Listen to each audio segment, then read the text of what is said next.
नमस्कार, काय म्हणताय? बऱ्याच दिवसांनी भेटतोय आपण. आय नो मध्ये थोडं गायब होतो मी. ॲक्च्युली वेकेशनला गेलो होतो फॅमिलीबरोबर, त्यामुळे जरा पर्सनल टाईम स्पेंड करत होतो.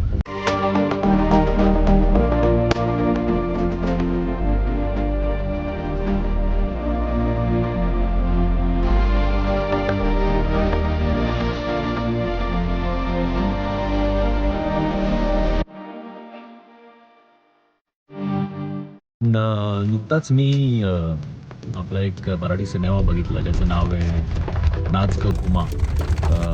ॲमेझॉन प्राईमवर आहे तो सिनेमा आणि तुम्ही बघितला आणि मला प्रचंड आवडला. मला खरंच खूप आवडला सिनेमासुद्धा, त्याचा विषयसुद्धा आणि कामं तर मस्तच गेली आहेत. म्हणजे मुक्ता आणि नम्रता या दोघांनी तर दोघींनी कमालच केली. सो मला खरंच आवडला. तुम्हाला त्या सिनेमा तो कसा वाटला आणि त्याच्यातलं तुम्हाला काय आवडलं हे मला एकटं जाणून घ्यायला आवडेल. दुसरं आज हा व्हिडिओ करण्याचं कारण असं आहे की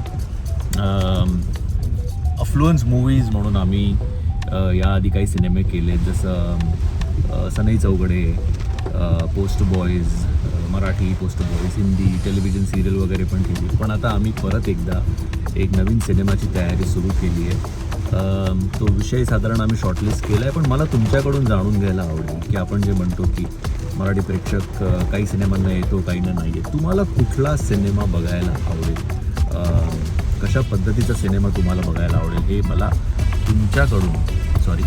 तुमच्याकडून जाणून घ्यायला आवडेल. सो तुम्ही सांगा की काय गोष्ट हल्ली आपण बघितलं तर बाई पण भारी देवानंतर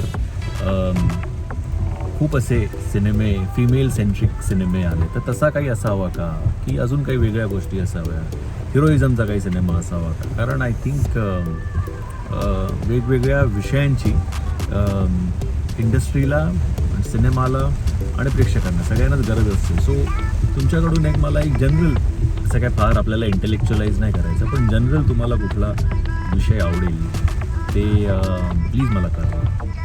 so let's see if we can work around that. पण जो सिनेमा आम्ही करतोय, जो विषय आम्ही शॉर्टलिस्ट केला आणि त्याच्यावर काम चालू आहे, त्याच्याबद्दल पण मी लवकरच एक फॉर्मल अनाऊन्समेंट करेन आणि तुम्हाला सांगेन. So I am really looking forward to that and I am really looking forward की तुमच्या त्याच्यावर रिॲक्शन्स काय असणार आहेत. सो तोपर्यंत आपण दुसरे सिनेमे बघूया आणि मला कळवा नाच ग घुमा कसा वाटला, बाई पण भारी देवा तुम्हाला कसा वाटला, त्यातल्या कुठल्या गोष्टी आवडल्या हे मला जाणून घ्यायला